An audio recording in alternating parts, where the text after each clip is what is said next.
Bienvenidos a la Noche Infinita. Antes de comenzar, cuéntanos en los comentarios desde dónde nos escuchas y qué temáticas te gustaría que exploremos en el futuro. Leemos cada mensaje con atención y siempre tomamos en cuenta sus sugerencias para los próximos relatos. Sin nada más que decir, comencemos. No hay carretera más solitaria que la Ruta 15 al atardecer. Lo supe desde el momento en que pasamos el último retén de Pemex en Sonora y dejamos atrás los últimos rastros de civilización. Mi nombre es Iván y esto que voy a contarte me pasó hace apenas 3 meses. No hay día que no lo recuerde. Habíamos planeado ese viaje durante semanas. Andrea y yo, mi pareja desde hacía 2 años, teníamos la manía de lanzarnos a mochilear cada vez que nuestras chambas nos lo permitían. Esta vez, la idea era atravesar el desierto de Sonora en nuestra vieja camioneta Toyota modelo 98, adaptada para dormir atrás. Nuestro destino final era Bahía de Quino, pero queríamos hacerlo a lo salvaje, alejándonos de las rutas turísticas, explorando pueblos pequeños, carreteras olvidadas y tomando fotografías para el blog que Andrea tenía. La Ruta 15 era parte de ese plan. Una cinta de asfalto polvosa entre empalme y un punto que en Google Maps aparecía sin nombre, pero que alguien en un foro de Reddit había descrito como el lugar donde solo pasan los que no tienen prisa o los que no saben lo que hacen. El tanque estaba a poco más de la mitad cuando pasamos el letrero que decía próxima gasolinera en 120 kilómetros. Yo sugerí regresar y llenar el tanque, pero Andrea, como siempre, confió en sus cálculos. Tenía una app de esas que predicen el rendimiento exacto según clima, peso, inclinación del terreno y quién sabe qué más. Me reí, como lo hacía siempre. Me fié. No debía hacerlo. Pasaron las horas y el sol comenzó a bajar rápido, como si el desierto lo absorbiera de golpe. Las sombras de los cactus se alargaban sobre la carretera y la tierra se volvía cada vez más roja, seca, hostil. En ese momento la camioneta empezó a dar jalones. Primero uno, luego otro más largo, hasta que el motor se apagó por completo. ¿Qué pedo?, preguntó Andrea, mirando el tablero. ¿Se sobrecalentó? Miré la aguja del combustible. Estamos en reserva. Nos miramos en silencio. Ambos sabíamos que eso no debía haber pasado. No con la app, no con la distancia que habíamos calculado. A lo mejor se evaporó más rápido, dijo ella, sin convencerse ni convencerme. Bajamos de la camioneta, solo desierto hasta donde alcanzaba la vista. Nada de autos, nada de postes, ni siquiera alambre de púas o cercas. Solo tierra seca, piedras calientes y ese calor que no se va ni con la caída del sol. Lo intentamos todo. Sacamos el bidón vacío por si pasaba alguien y podíamos pedir un aventón. Levantamos el cofre como señal de auxilio. Incluso Andrea escribió gasolina con piedras grandes al lado de la carretera, por si algún helicóptero o patrulla pasaba. Pero no pasó nadie. El primer par de horas lo tomamos como una aventura más. El tipo de problema que después se vuelve anécdota graciosa. Jugamos cartas, comimos atún de lata, tomamos las últimas cervezas. Pero cuando cayó la noche de verdad y el frío empezó a calarnos los huesos, supimos que no iba a ser una noche divertida. Dormimos mal. Cada ruido del desierto nos sobresaltaba. Andrea decía que escuchaba pasos alrededor de la camioneta, pero yo no oía nada. Yo sí vi unas luces a lo lejos, como faros, pero nunca se acercaron. A la mañana siguiente, sin red ni combustible, decidimos caminar. 5 kilómetros hacia atrás o 20 hacia adelante, dije. Andrea dudó, pero votamos por avanzar. Caminamos con el sol directo sobre nuestras cabezas, cargando mochilas con agua y bloqueador. A las 2 horas ya no hablábamos, solo caminábamos. El silencio del desierto se metía hasta el cerebro. Empezaba a dolerme la cabeza. No había señal, no había sombra.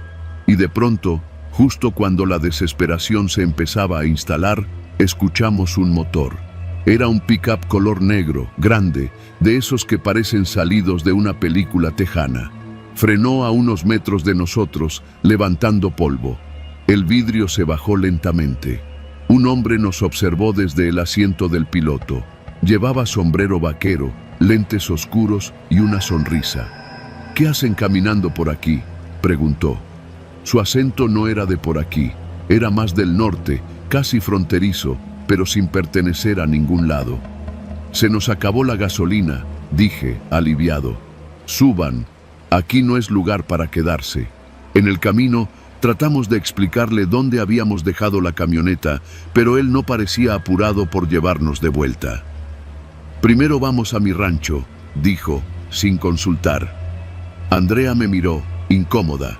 Yo también lo sentí, pero estábamos en medio de la nada, y ese tipo era nuestra única opción. El rancho estaba a unos 20 minutos de camino por una brecha sin nombre, rodeado de alambre oxidado, con una casa de 2 pisos hecha de ladrillos grises. Afuera había un taller improvisado, un bidón de gasolina y 2 perros atados con cadenas que no ladraban, solo observaban. «Pásenle», dijo el hombre. Dentro había más gente, un par de hombres más, una mujer joven que no hablaba y un anciano sentado en una mecedora.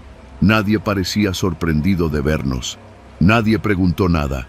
Nos ofrecieron agua y pan dulce. Lo tomamos. «¿Y nos podrían ayudar con algo de gasolina? Podemos pagar», dijo Andrea. Uno de los hombres rió, pero fue una risa seca, sin alegría. «Claro que sí, solo hay una condición». Nos miramos. «¿Condición?» «Sí. Si quieren salir de aquí con gasolina, tendrán que hacer algo por nosotros». Silencio. «¿Qué cosa?» «Nada que no hayan hecho antes», dijo el hombre que nos trajo. «Solo es trabajo, trabajo sencillo». Y entonces lo dijeron. Nos llevaron al sótano de la casa. El aire ahí era denso, húmedo, extraño. En una mesa había documentos, pasaportes, fotografías. «Van a ayudar a unos amigos nuestros a cruzar la frontera». Creí que era una broma. Andrea no decía nada. Uno de los hombres sacó un mapa, una lista de nombres, instrucciones detalladas. No estaban jugando. «¿Y si decimos que no?» «Entonces tendrán que quedarse. Nadie los busca. Nadie sabe que están aquí».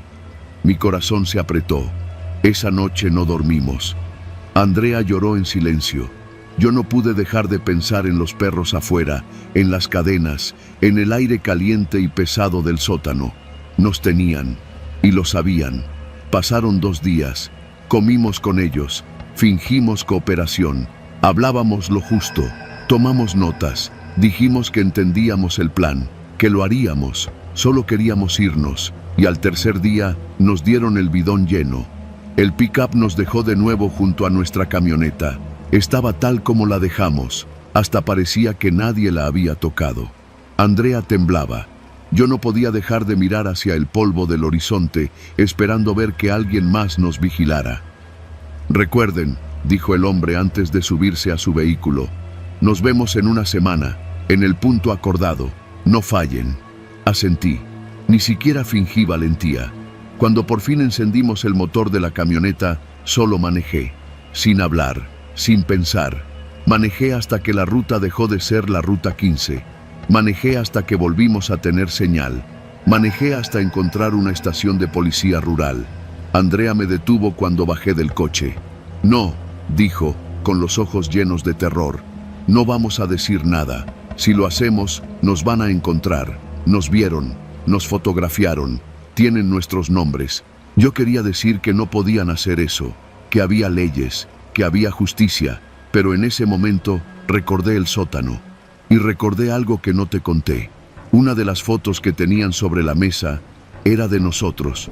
Una que Andrea había subido al blog semanas antes. No fue casualidad. Ya nos estaban esperando. Nunca debimos entrar a la ruta 15. Nunca debimos confiar en el rescate. Desde entonces no volvimos a viajar. Andrea cerró el blog. Cambiamos de ciudad, de estado, de nombres. Nadie sabe dónde estamos. Porque algo aprendimos en ese desierto. No todos los que te rescatan lo hacen para salvarte. Algunos solo quieren que les debas algo. Y en México, las deudas siempre se pagan.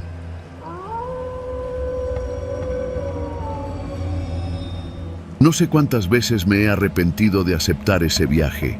Lo único que tenía en mente cuando firmé como suplente del chofer fue juntarlo de la mensualidad de mi casa. Nada más. Un fin de semana largo, turistas alegres, playa.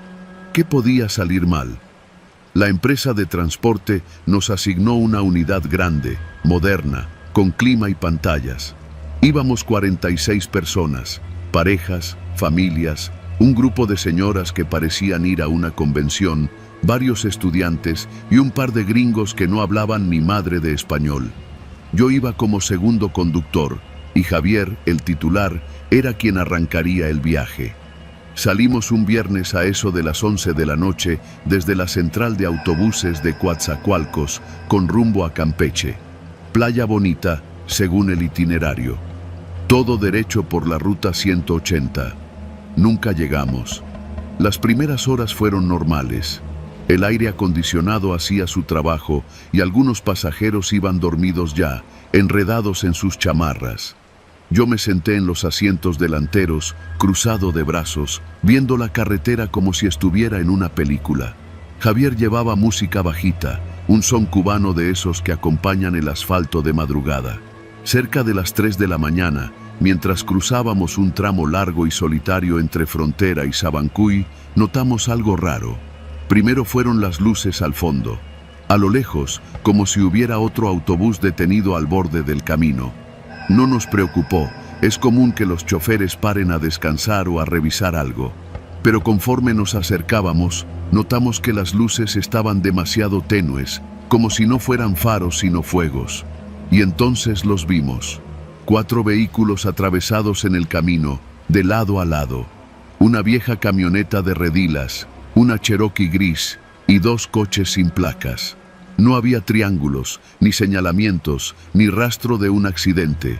Solo los autos bloqueando por completo ambos carriles. Javier frenó bruscamente, haciendo que varios pasajeros despertaran con un brinco.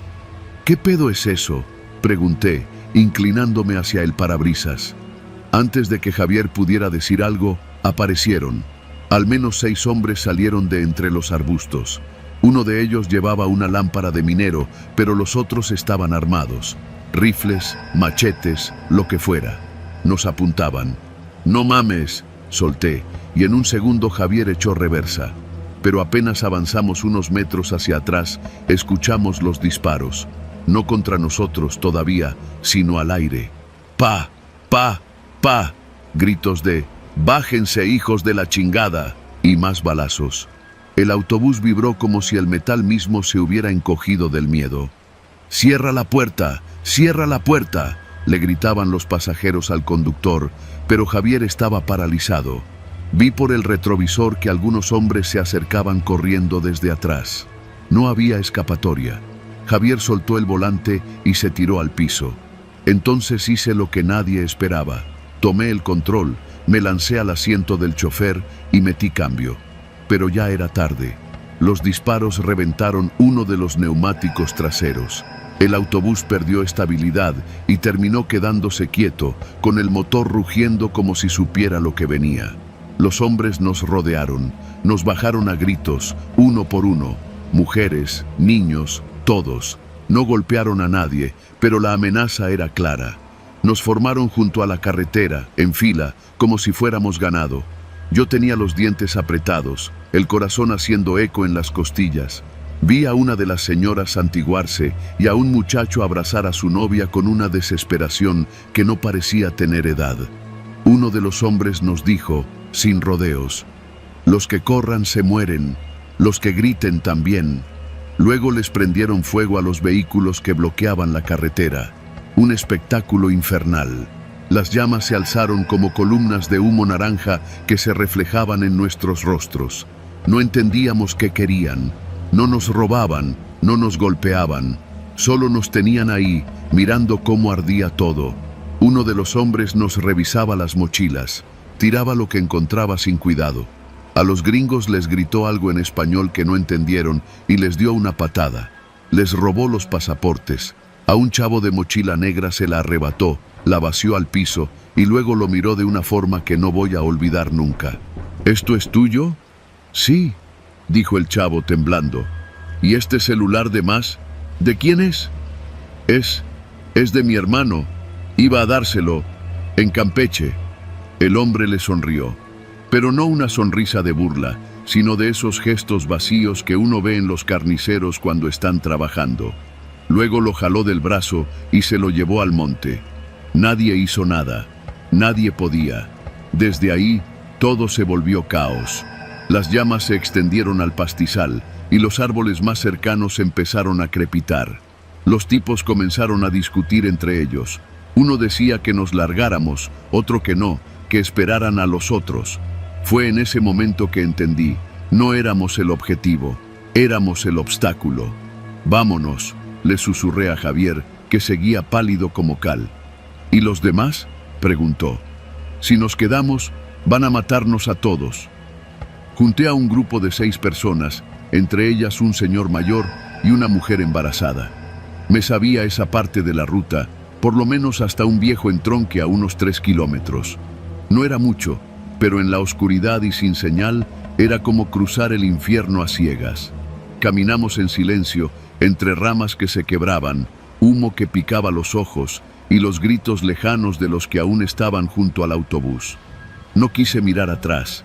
No quería ver si el chavo había regresado. No quería saber si los demás seguían vivos. Nos internamos entre los árboles, pegados a una brecha que seguía paralela a la carretera. Al poco rato vimos luces a lo lejos. Pensamos que era ayuda, pero no. Era otro grupo. Armas largas, camionetas con estrobos falsos, voces más agresivas. Empezaron a disparar hacia el autobús, una ráfaga tras otra. No sé cuántos murieron ahí. Lo que sí supe fue que, en ese momento, todos corrimos. Caminamos por horas, sin rumbo. El señor mayor se desmayó. La mujer lloraba bajito. Javier no decía una palabra. Yo solo pensaba en mi hija, en su uniforme de secundaria colgado en el perchero de mi casa. Cerca del amanecer, llegamos a un poblado. No sé cuál era. Había perros flacos, gallinas y un puesto de tamales que parecía fuera de lugar, como si la tragedia de la noche anterior no existiera ahí. Fuimos a la comisaría. No nos creyeron al principio. Decían que estábamos exagerando, que era imposible que nadie hubiera escuchado nada, que la ruta estaba limpia. Pero al mediodía llegó la noticia. Un autobús turístico había sido incendiado en la ruta 180, con varios pasajeros desaparecidos. Nunca supe cuántos sobrevivieron. La empresa me dio de baja temporal mientras investigaban, pero no regresé a trabajar, ni como chofer ni como nada. Desde ese día no puedo ver una carretera sin pensar en los gritos, en las armas, en el fuego, en los ojos vacíos del chavo de la mochila negra. Si algo aprendí esa noche es que el verdadero terror no tiene forma de fantasma ni aparece en espejos. El verdadero terror lleva pasamontañas, dispara sin temblar y sonríe mientras te apunta.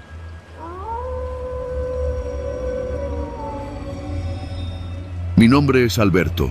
Nunca he sido de los que escriben este tipo de cosas, pero lo que vivimos mi familia y yo en la Ruta 45 merece ser contado.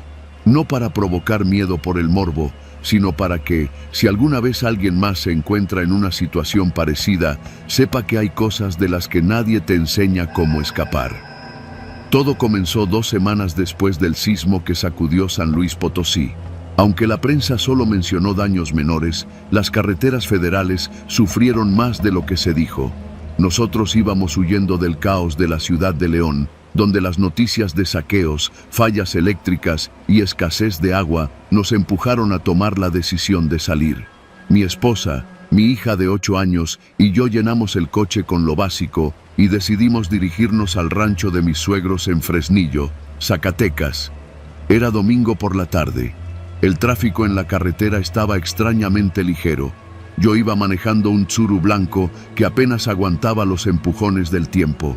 Nunca me había sentido tan vulnerable como en ese carro cargado con todas nuestras pertenencias, una niña dormida en el asiento trasero y la mirada preocupada de mi esposa buscando señal en el celular. Para cuando cruzamos San Felipe Torres Mochas, ya era de noche. La carretera era un corredor de oscuridad sin fin. Ni un solo auto, solo los faros de nuestro coche arañando la negrura. ¿Y si tomamos el atajo por el Tule?, preguntó Sandra, mi esposa. Me quedé en silencio. El GPS marcaba una desviación hacia un camino que bordeaba la sierra, recortando al menos media hora del trayecto. Dudé. Pero el miedo a quedarnos sin gasolina y lo poco que conocía del camino me empujaron a girar. No tardamos en notar que algo estaba mal. El pavimento estaba agrietado, con hundimientos leves. Las líneas de la carretera desaparecían por tramos y los postes de luz estaban torcidos o completamente apagados. El paisaje era puro cerro, piedra y silencio. Fue entonces cuando pasó. El suelo vibró.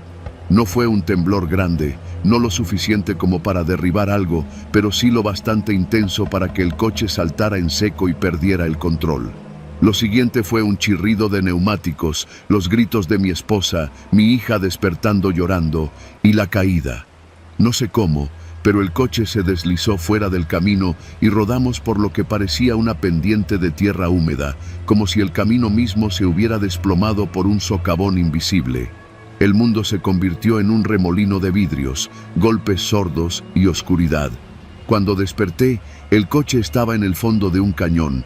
El parabrisas estaba estrellado, pero no roto. Mi esposa tenía una herida en la frente y mi hija lloraba, pero estaban vivas. No entendía cómo, pero lo habíamos logrado. Lo primero que hice fue intentar salir. Las puertas estaban trabadas, pero logré abrir la del conductor con una patada. Al bajar, sentí un dolor punzante en la pierna derecha. Cojeando, salí para inspeccionar. El coche había quedado atrapado en una especie de grieta rodeada de rocas y maleza. No se veía la carretera. Nada. Solo cerros cerrando el paso por todos lados. ¿Hay señal?, preguntó Sandra, temblando mientras me alcanzaba el celular. Ni una línea. Ahí comenzó todo. Pasamos la primera noche dentro del coche. No teníamos linternas, solo los faros del coche que se apagaron a las pocas horas. Sandra usó su suéter como cobija para nuestra hija. Yo no dormí. Afuera se oían cosas, no animales. Eran crujidos secos, como si las piedras se movieran por sí solas. Al amanecer, la realidad se volvió más dura. Estábamos atrapados. Intenté escalar por donde caímos, pero el terreno era una mezcla de lodo y piedras sueltas.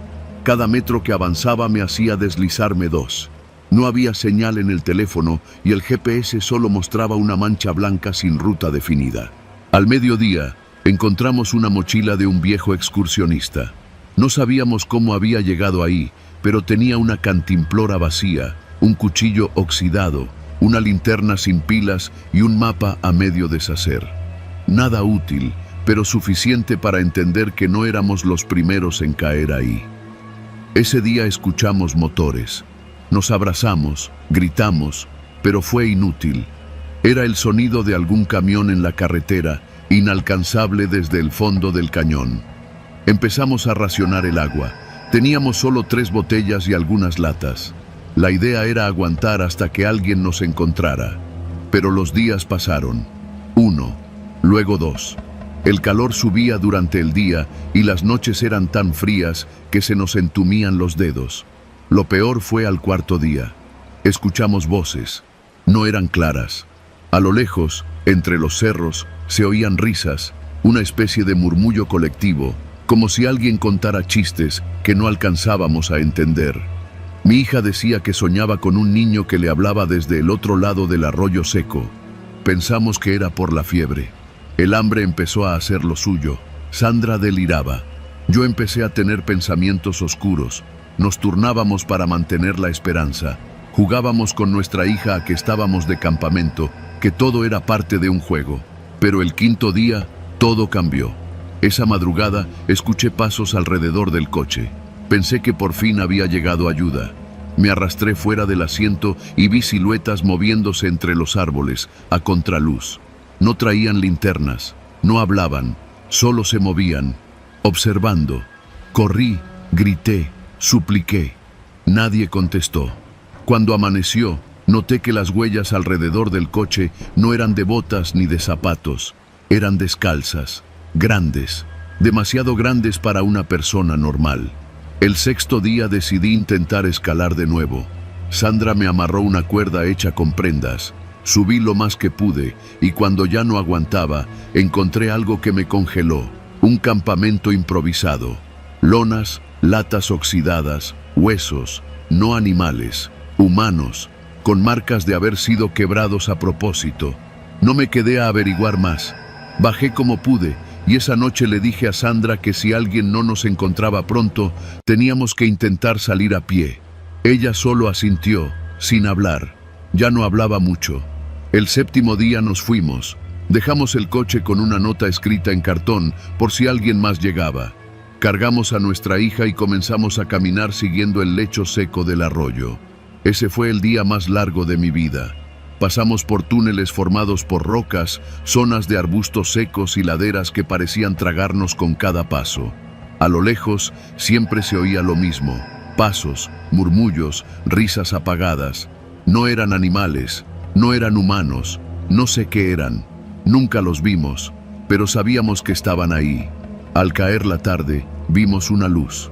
No era la salvación. Era un tráiler volcado en el fondo de otro cañón, a medio kilómetro de nosotros. No había nadie dentro, pero había radio. Una radio de corto alcance, que por milagro aún tenía batería. Grité por ayuda durante horas. Nadie respondió. Hasta que, cerca de la medianoche, alguien contestó.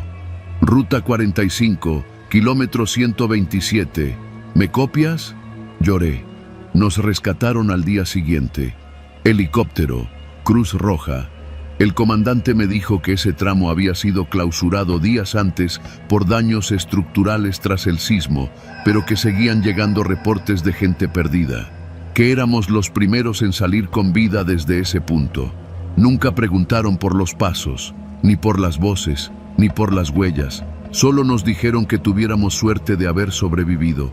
Hoy vivimos en Aguascalientes. Aún sueño con ese lugar. Mi hija duerme con la luz encendida. Sandra no ha vuelto a hablar del tema. Y yo, cada vez que alguien menciona la Ruta 45, solo puedo pensar en las risas, en la oscuridad y en lo que quedó atrapado allá abajo. Porque aunque salimos del cañón, no todo de nosotros logró escapar.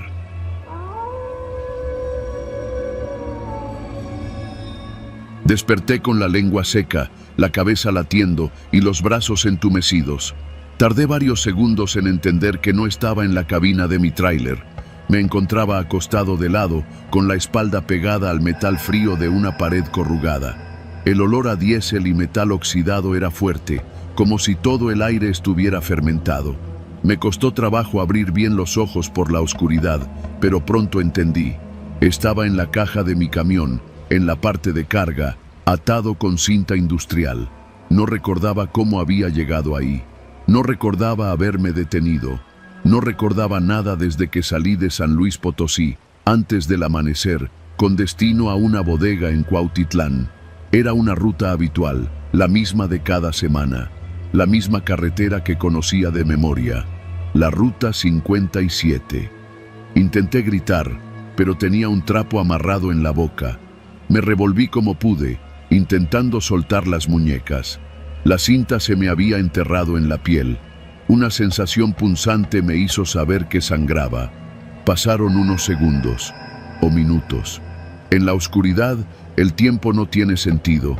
Lo único que podía escuchar era el zumbido del viento entrando por una rendija en la caja y algo más, el sonido del motor. El tráiler estaba en movimiento. Alguien conducía mi camión. Me quedé quieto, con el corazón repiqueteando en las costillas, como si fuera a reventarme el pecho. Tragué saliva. Quise pensar que estaba soñando, que me había desmayado y esto era una alucinación, pero el vaivén del vehículo, el rechinido del remolque y el golpeteo de los baches bajo las llantas me recordaban que todo era real. Entonces escuché un sonido nuevo, un golpe seco. Alguien más estaba en la caja conmigo. Me congelé. El sonido se repitió.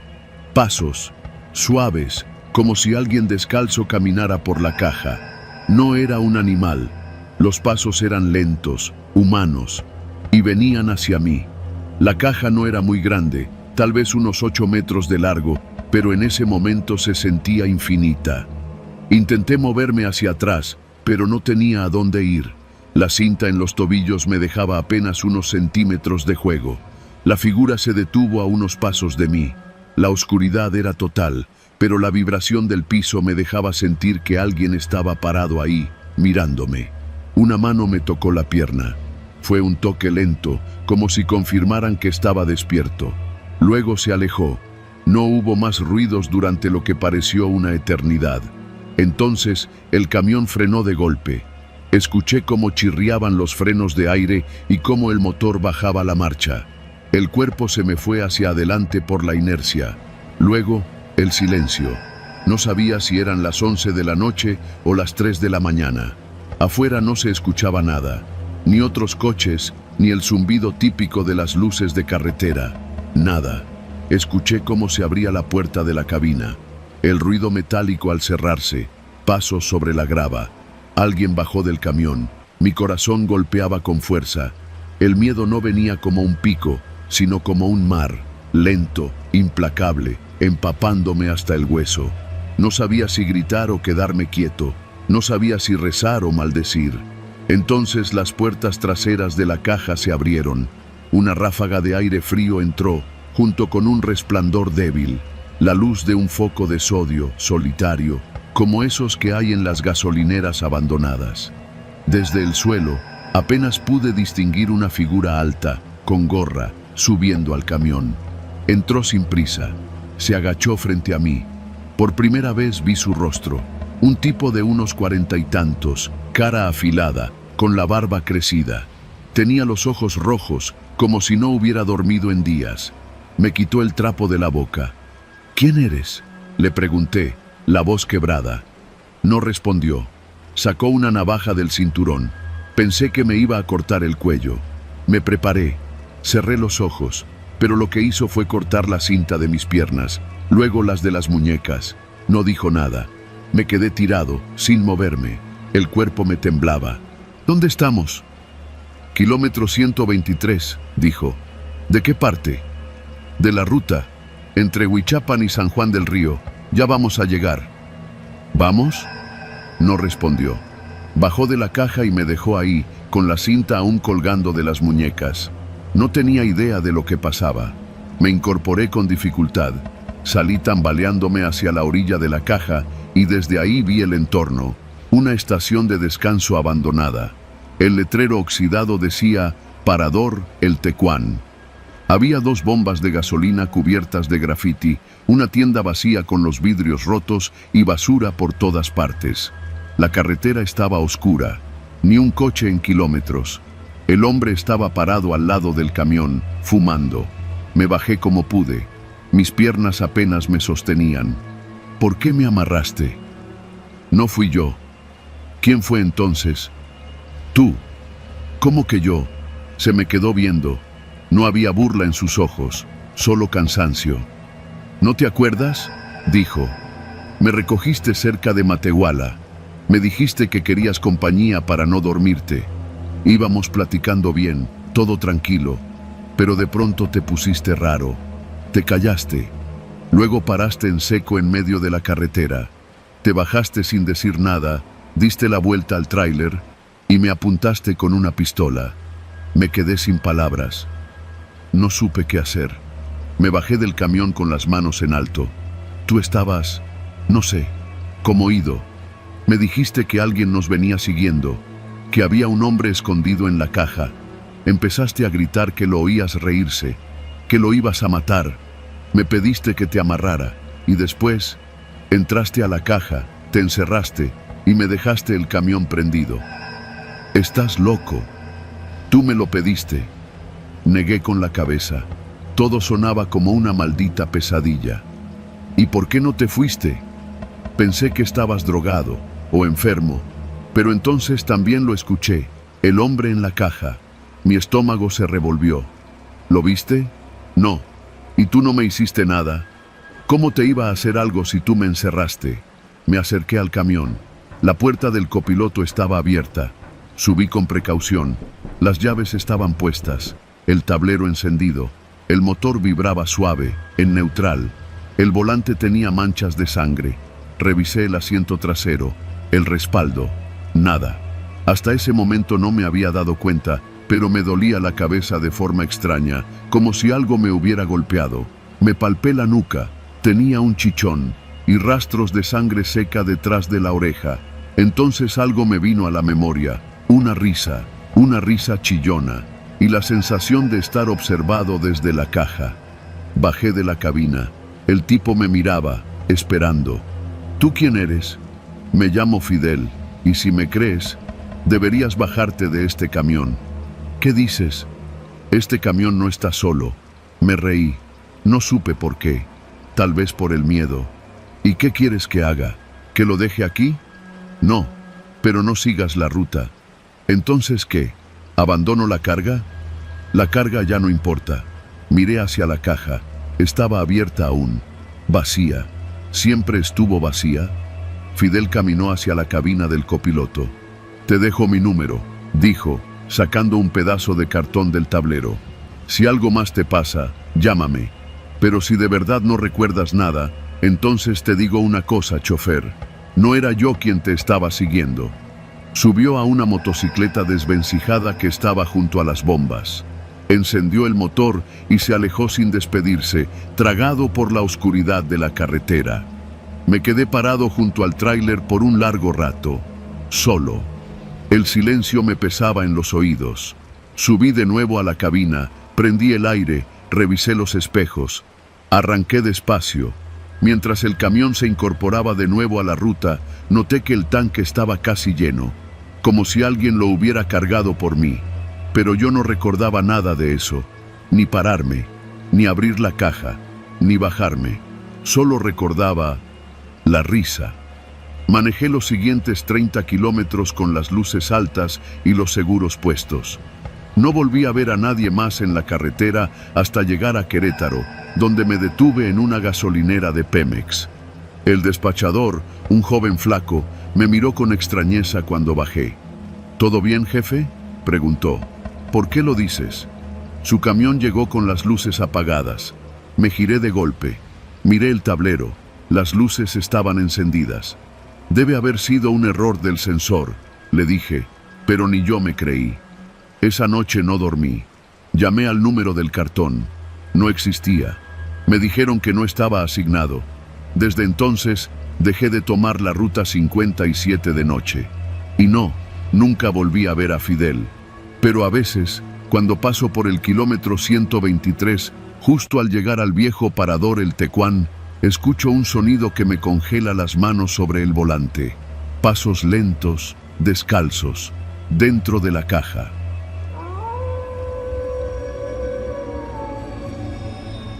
Yo tenía 21 años cuando pasó todo eso.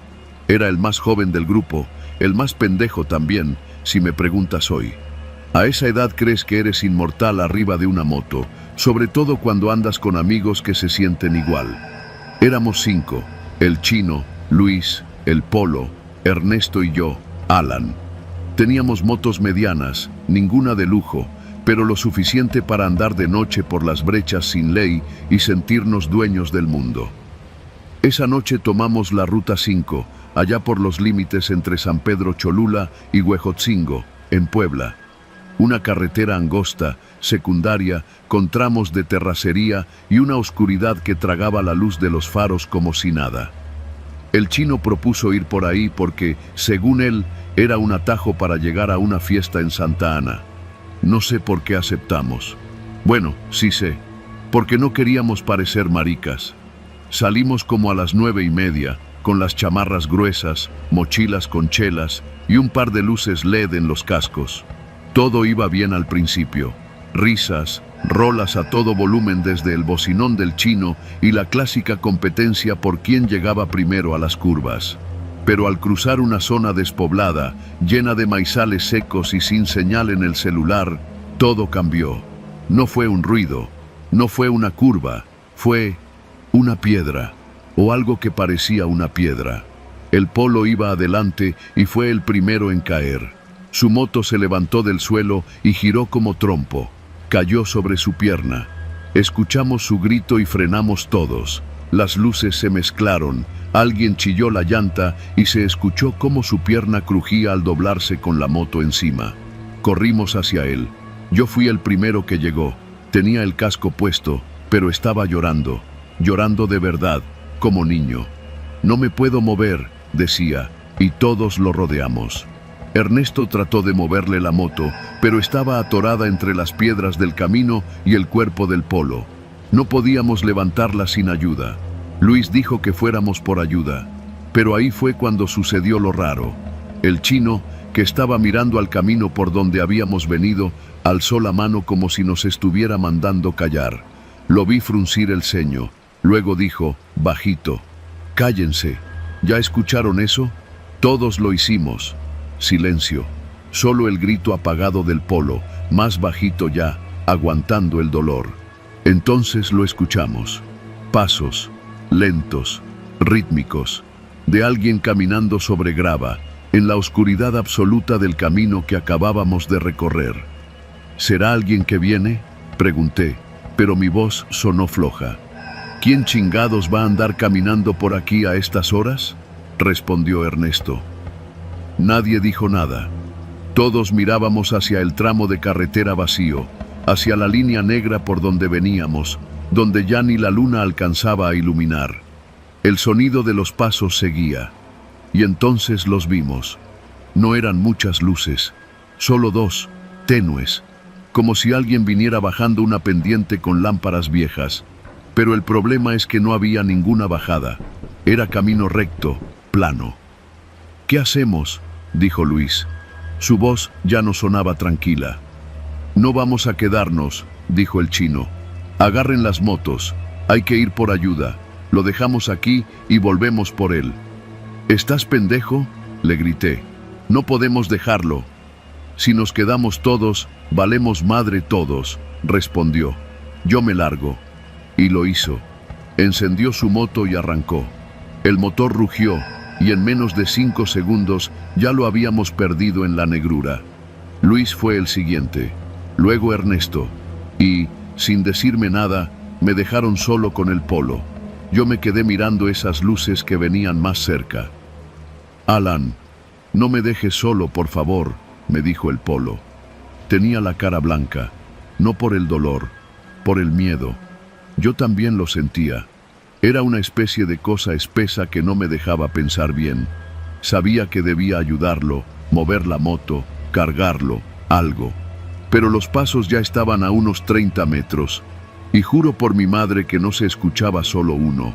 Se escuchaban varios. Como mínimo 3 personas. Pero nunca vimos más de 2 luces. Perdón, le dije. Me subí a la moto. Él me gritó. Gritó fuerte, con todo lo que le quedaba, pero no me detuve. Aceleré y sentí cómo las piedras saltaban bajo las llantas. El aire me pegaba en la cara. Tenía las mejillas mojadas, pero no por el aire. Iba llorando. Me odiaba. Me odio todavía por eso. A los 2 minutos alcanzaba a ver las luces de los otros. Luis y Ernesto estaban detenidos en una curva. El chino no estaba. Me bajé como pude. Les grité. ¿Y el chino? Luis estaba pálido. Me dijo sin mirarme. No llegó, nunca lo vimos. ¿Cómo que no llegó? No lo vimos pasar, no escuchamos su moto, solo se apagó el ruido. En eso, Ernesto gritó. Señalaba hacia la carretera. Todos volteamos. Las 2 luces seguían ahí, más cerca.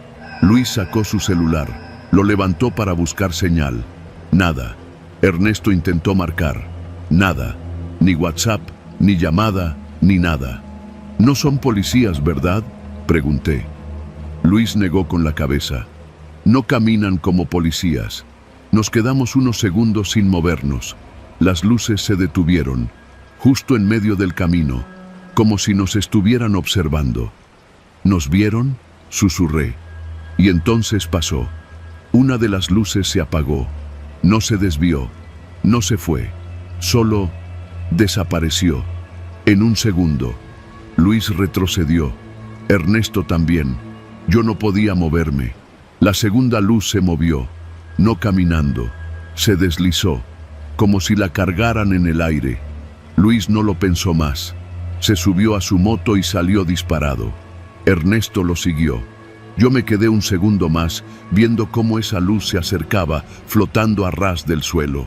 Nunca había nadie cargándola, nunca escuché pasos otra vez, solo esa luz que flotaba, como si supiera que estábamos ahí y nos estaba cazando uno por uno. Me fui. No sé cuánto tiempo pasó, solo recuerdo ver las luces de una gasolinera al final del camino. Entré directo al estacionamiento. Luis estaba ahí, Ernesto también. Nadie decía nada. El Polo seguía allá atrás. Llamamos a emergencias desde un teléfono público. Les dimos una ubicación aproximada. Dijeron que enviarían una patrulla. Dijimos que un amigo tuvo un accidente, que no sabíamos bien el kilómetro. Nadie dijo la verdad. Horas después, llegaron patrullas al lugar. Encontraron al Polo, desmayado, con la pierna rota y la moto todavía encima. Pero no había señales de nadie más, ni luces, ni pasos, ni nada. Del chino no se encontró nada, ni la moto, ni el casco, ni él. Hoy, a mis 34 años, no tengo moto. Me volví mecánico. Todavía veo a Ernesto y a Luis de vez en cuando alguno necesita ayuda con el coche. Nunca hablamos de eso, nunca. Pero a veces, por las noches, cuando hay silencio absoluto, escucho pasos en mi patio, pasos sobre grava, y veo, a veces, una luz solitaria, muy tenue, en la calle. Y me repito a mí mismo lo que me dije aquella noche: no mires atrás, jamás mires atrás.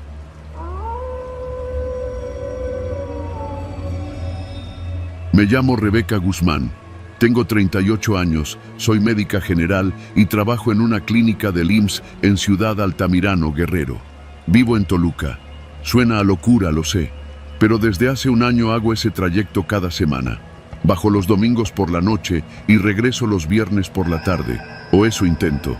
Ya me aprendí de memoria cada curva de la Ruta 134, ese camino que serpentea entre cerros húmedos, neblina y camionetas de redilas. Esa noche salí más tarde de lo normal. Había una tormenta en Altamirano y se retrasó todo, las consultas, los taxis, hasta la cena. Me subí a mi coche, un Versa viejo que todavía se defiende, pasadas las 10 de la noche. No era lo ideal, pero necesitaba llegar a casa. Mi hijo menor tenía festival escolar el sábado y no pensaba perdérmelo. El primer tramo lo hice sin problema, pero después de pasar Zihuatanejo de Azueta, me atrapó una niebla espesa que me obligó a bajar la velocidad. No veía más allá de 5 metros. En el asiento del copiloto llevaba un termo con café y un paquete de galletas saladas. Iba sola. Siempre voy sola. En algún punto perdí la señal del celular. Los que conocen la Ruta 134 saben que no hay mucho margen para errores. Hay barrancas que parecen no tener fondo y tramos donde la curva se traga la línea amarilla como si fuera papel quemado. Me mantenía concentrada, con la música apagada. Solo el sonido del motor y los limpiaparabrisas.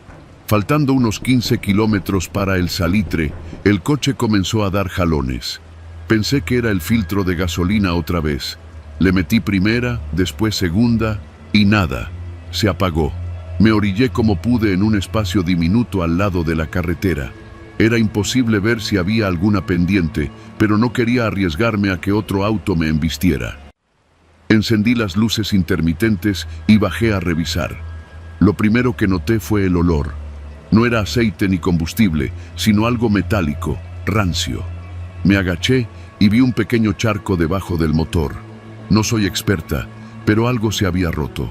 Abrí la cajuela para sacar el triángulo de emergencia y ahí fue cuando vi las manchas de sangre en el asfalto. No eran gotas, eran huellas, como si alguien hubiera caminado descalzo, arrastrando los pies. Iban en dirección al monte. Di un paso atrás, cerré la cajuela de golpe. El corazón se me fue a la garganta. Miré hacia los árboles. Nada. Pero entonces, a menos de 10 metros, distinguí otro vehículo. Un coche compacto, gris, con las luces apagadas, parcialmente cubierto por ramas y tierra, como si lo hubieran querido ocultar. La puerta del conductor estaba abierta y también tenía sangre. No demasiada, lo suficiente para saber que algo no estaba bien. Me acerqué con el celular en alto para usar la linterna. En el interior no había nadie, solo una bolsa negra abierta en el asiento trasero con papeles regados. Me asomé y vi un gafete. Gabriela Ortega, agente de ventas, grupo farmacéutico. Lo demás no lo pude leer. Había sangre en el gafete también. Retrocedí. Quería pensar que era un accidente, que alguien se había lastimado y buscó ayuda. Pero, ¿por qué abandonar el coche así? ¿Por qué esa sensación de que algo me observaba desde el monte? Volví al mío. Intenté encenderlo otra vez. Ni un suspiro del motor, solo silencio. Decidí no quedarme ahí. Tomé una linterna que guardo en la guantera y eché a andar por la carretera en busca de señal o ayuda. Caminé con cuidado por la orilla. A un lado, monte cerrado. Al otro, el abismo. El frío comenzó a calar. Escuchaba insectos, viento, algún perro a lo lejos, y entonces escuché algo más. Un grito, lejano, de mujer, no de susto, sino de dolor. Uno que se corta de pronto, como si alguien le hubiese tapado la boca. Me paralicé. El grito vino de abajo, de la barranca. Me acerqué al borde con cautela, alumbrando con la linterna. No se veía nada, solo árboles y una oscuridad densa. Me debatí entre seguir caminando o bajar, pero entonces algo crujió detrás de mí. Un paso, o dos. Me volteé. Nadie. Corrí. No sabía si hacia adelante o hacia atrás, solo corrí. El corazón en la garganta, los pulmones pidiendo aire, las piernas temblando. Tropecé y me raspé la rodilla. Me levanté sin mirar. Solo quería alejarme del coche, del otro vehículo, de todo. A los pocos minutos encontré señal. Llamé al 112, pero no entró. Luego intenté con mi hermano. Nada. La señal se iba y venía. Me resigné a seguir caminando. Fue entonces cuando vi las luces de una patrulla venir de frente. Le hice señas desesperada. El agente se bajó de inmediato, apuntándome con una linterna. ¿Está bien, doctora? ¿Cómo sabe que soy doctora? Su coche, respondió, señalando hacia atrás. Lo vimos. Está con las luces intermitentes. Intenté explicarle todo atropelladamente.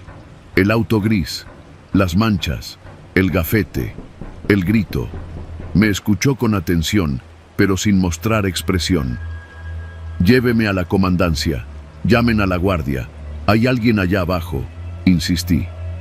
Claro, súbase, dijo, abriendo la puerta trasera. Lo hice. En cuanto cerré la puerta, noté que no tenía manija por dentro. Era una de esas unidades que usan para trasladar detenidos. Me incomodó. El agente se subió y arrancó. Íbamos en dirección contraria a la que venía. ¿A dónde vamos? A la comandancia. Está cerca. Pero el camino se volvió más angosto, más oscuro. ¿Está seguro que vamos bien? No respondió. Me incliné para ver el tablero. La patrulla no tenía número visible, no tenía radio, no tenía nada. Deténgase, le dije. Silencio. Intenté abrir la puerta. Seguía sin manija. Le estoy diciendo que se detenga. Entonces lo vi sacar algo de su cinturón. Un trapo, humedecido. Usted no está bien, doctora. Está alterada. Me tiré hacia el otro extremo del asiento, pateando la puerta. ¡Ayuda! ¡Auxilio! El tipo giró la cabeza hacia mí con una calma escalofriante. Deje de gritar, nadie la va a oír aquí. Y en ese momento, algo golpeó la patrulla por detrás. Un estruendo seco, brutal. El vehículo se tambaleó y salió del camino, deteniéndose apenas a 1 metro de una pendiente. El tipo se giró, furioso, y bajó con la lámpara en la mano. Vi mi oportunidad. Me lancé contra la puerta del otro lado. Golpeé con el codo, con la rodilla, con la cabeza. Nada. Volví a gritar. Y entonces una luz se encendió detrás de nosotros. Era otro auto, un Jetta negro. Se detuvo en seco y alguien bajó de él. Era un joven de no más de 20 años, con uniforme de Oxxo y una lámpara enorme. Gritó: ¿Todo bien, señora? El falso agente giró y por primera vez noté el pánico en su cara. Corrió hacia el monte. El empleado del Oxxo se acercó y abrió la puerta desde afuera. ¿Está herida? No sé. Gracias. ¿Cómo me encontró? Vi su coche en la curva y después la patrulla apagada. Algo no me cuadró. Trabajo en el Oxxo de Polixtepec. Tengo turnos hasta tarde. Llamó a la policía de verdad. En menos de media hora llegaron agentes y una ambulancia. Revisaron ambos vehículos. El auto gris tenía reporte de robo. Dentro encontraron sangre y una bolsa con identificaciones. El gafete era real. Gabriela Ortega estaba desaparecida desde 2 días antes. En la cajuela del auto de mi atacante encontraron guantes quirúrgicos, esposas y un teléfono con múltiples mensajes sin responder de números distintos, la mayoría con nombres de mujeres. Yo estaba en shock, pero viva. Me quedé esa noche en una clínica de Iguala. Dormí con las luces encendidas. Al día siguiente me llevaron de regreso a Toluca en una unidad oficial. No volví a manejar sola por esa carretera. Cada vez que alguien me pregunta por qué dejé de trabajar en Altamirano, les digo que fue por la distancia. Pero la verdad es otra. La verdad es que en esa carretera, donde el monte y el asfalto se rozan como dientes viejos, hay más peligros que las curvas y los barrancos. Hay hombres que se visten de autoridad, que conocen los horarios, los nombres, las rutas, y que están esperando, en silencio, a que alguien cometa el error de detenerse. Yo sobreviví, pero otras no.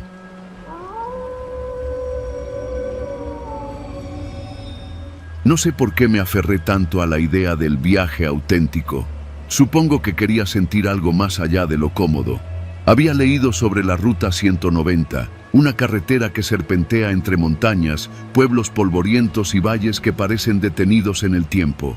Me dije que, en vez de reservar hoteles, intentaría algo diferente: couchsurfing. Dormir en casas de gente local, compartir sus comidas, escuchar sus historias. Fue así como conocí a Pedro y su familia. El perfil era sencillo: familia en la sierra, casa rústica, comida oaxaqueña, historias para compartir.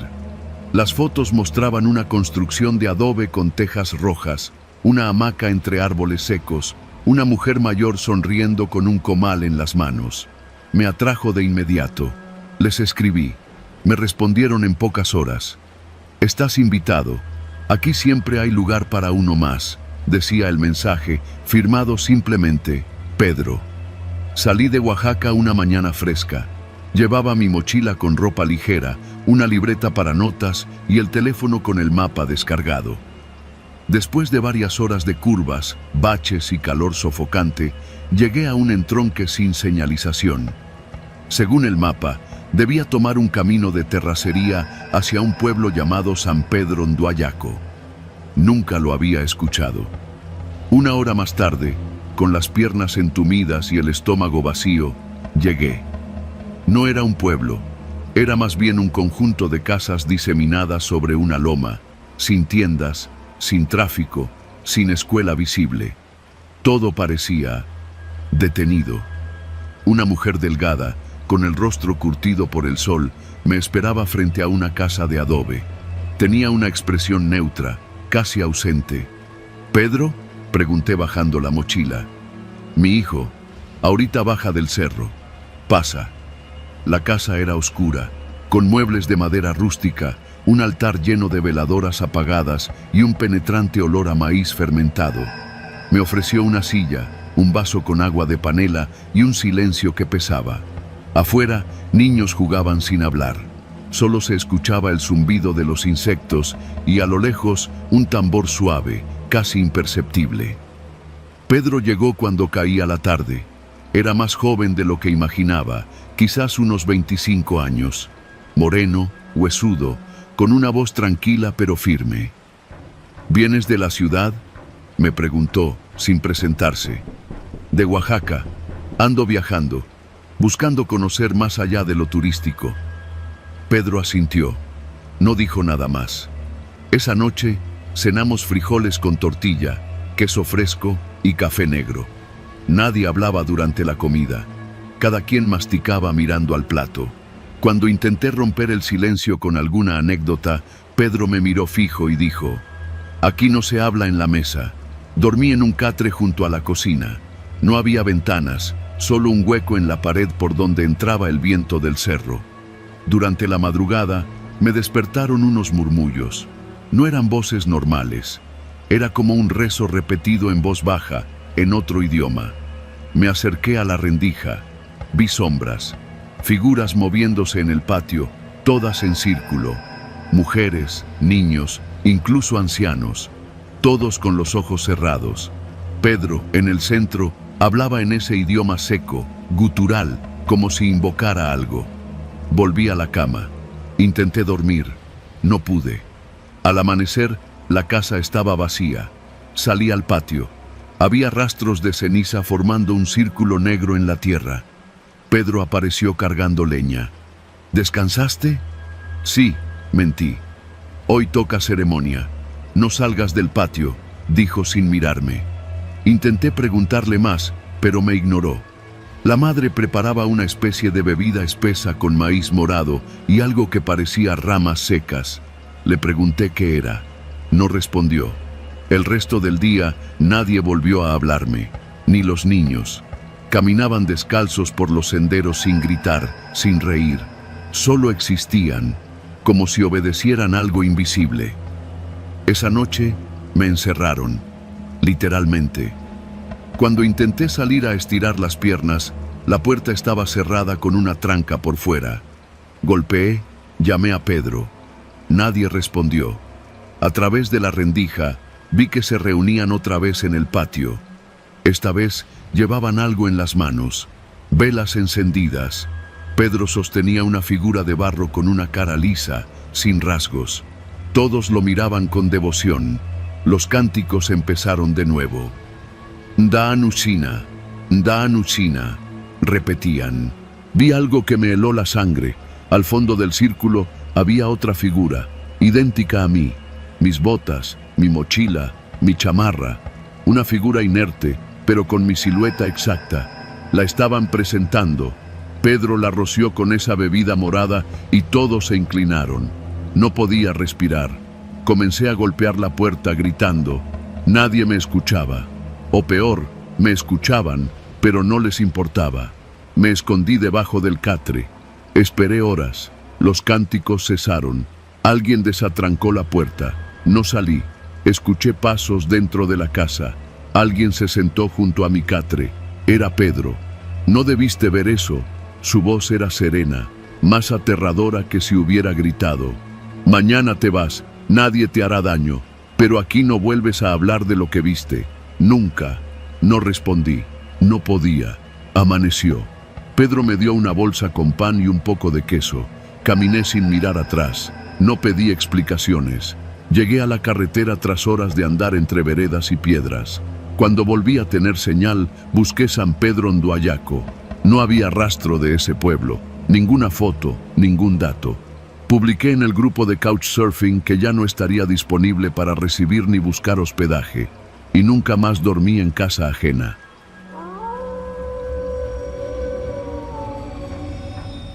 A veces, uno no se da cuenta del momento exacto en que todo se va al carajo, pero yo sí. Fue en el preciso instante en que abrí esa mochila negra, olvidada en el asiento trasero de mi coche, a mitad de la madrugada, frente a un Oxxo, en la carretera libre entre Puebla y Atlixco. Me llamo Rebeca. 27 años. Trabajo como representante de ventas para una farmacéutica y por razones que todavía no me explico, aquella noche decidí no quedarme en el hotel que pagaba la empresa.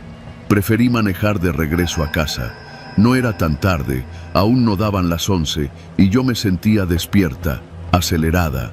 Además, acababa de terminar una comida de trabajo de esas pesadas, donde te la pasas sonriendo por compromiso y fingiendo que te cae bien todo mundo. Tenía el tanque medio lleno, llevaba café en un termo y buena música en la playlist. Todo pintaba bien. La carretera estaba tranquila y a esa hora, el calor sofocante del día por fin se había ido. Conduje por poco más de media hora sin problemas. A lo lejos se veía la silueta del Popocatépetl bajo la luz de la luna, como una sombra gigante custodiando la noche. Tuve que hacer una parada técnica en un Oxxo a la orilla de la carretera. Estaba vacío, como era de esperarse. El tipo que atendía apenas si levantó la mirada mientras compraba una botella de agua y una barra de chocolate. Salí rápido. Al abrir la puerta del coche para meter mis cosas al asiento trasero, noté algo que no recordaba haber puesto ahí. Una mochila, negra, de lona, sucia, con manchas que parecían barro seco.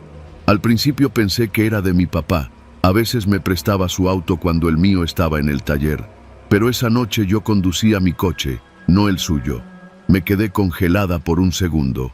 Miré a ambos lados, al estacionamiento vacío, a la tienda iluminada por sus fluorescentes zumbantes. No había nadie, nadie cerca. Sentí esa punzada en el pecho, esa alarma interna que suena cuando algo no cuadra. Me acerqué, abrí la puerta trasera y con la mano temblando un poco, abrí la cremallera de la mochila. Lo primero que noté fue el olor. No lo olí de inmediato, pero al abrir apenas unos centímetros, el hedor me pegó de lleno. Era ácido, podrido, denso, inconfundible. Cerré la mochila de golpe y la aventé al piso del coche, jadeando. No quería pensar en lo que había ahí dentro, pero ya lo sabía. No hacía falta verlo todo. El olfato no engaña. Mi cuerpo actuó antes que mi mente. Abrí la puerta del conductor, metí la llave, encendí el coche y salí disparada del lugar como si algo me persiguiera. Conduje sin dirección, sin pensar. La carretera era un túnel oscuro que me tragaba. Los faros alumbraban apenas unos metros por delante. Los dedos me temblaban sobre el volante, la boca seca. Seguí manejando durante unos 15 minutos hasta que me obligué a detenerme en un retorno donde solían estacionarse los traileros para dormir. Era un punto seguro, cerca de una gasolinera y con suficiente luz artificial. Ahí me estacioné, bajé del coche y respiré. No sabía qué hacer. Quería pensar que alguien había dejado la mochila por error, pero esa idea se caía sola. ¿Quién deja una mochila con restos humanos dentro de un coche que no es suyo? ¿Cómo entró? ¿Cuándo? ¿Desde cuándo estaba ahí? Me acerqué al asiento trasero. Abrí otra vez la puerta. Esta vez no me atreví a abrir la mochila de nuevo, pero me puse a examinarla con más detalle. La lona estaba rasgada en una esquina y por ahí asomaban trozos de plástico negro y un fragmento óseo, pequeño, curvo, como parte de una costilla. Tuve que girarme y vomitar junto al auto. No soy valiente, no soy una heroína. Lo que hice a continuación fue subir de nuevo, poner el coche en marcha y dirigirme a la comandancia más cercana, que según Google Maps estaba a unos 20 minutos. En el trayecto, mi mente corría a 1000 por hora. Me imaginaba a los oficiales abriendo la mochila, confirmando lo que yo sospechaba. Pensaba en cómo explicarlo, en qué palabras usar. Pero no llegué. Unos minutos después de haber retomado el camino, noté por el retrovisor que venía un coche detrás de mí. Luces altas, demasiado cerca. Intenté hacerme a un lado, pero el vehículo me siguió. Pegado, intimidante. Intenté cambiar de carril, y el otro coche también. No sé por qué, pero supe que tenía que huir. Aceleré. El otro auto hizo lo mismo. No me alcanzaba, pero estaba lo suficientemente cerca como para hacerme sudar frío. Era un sedán oscuro, sin placas visibles, sin distintivos. No era policía.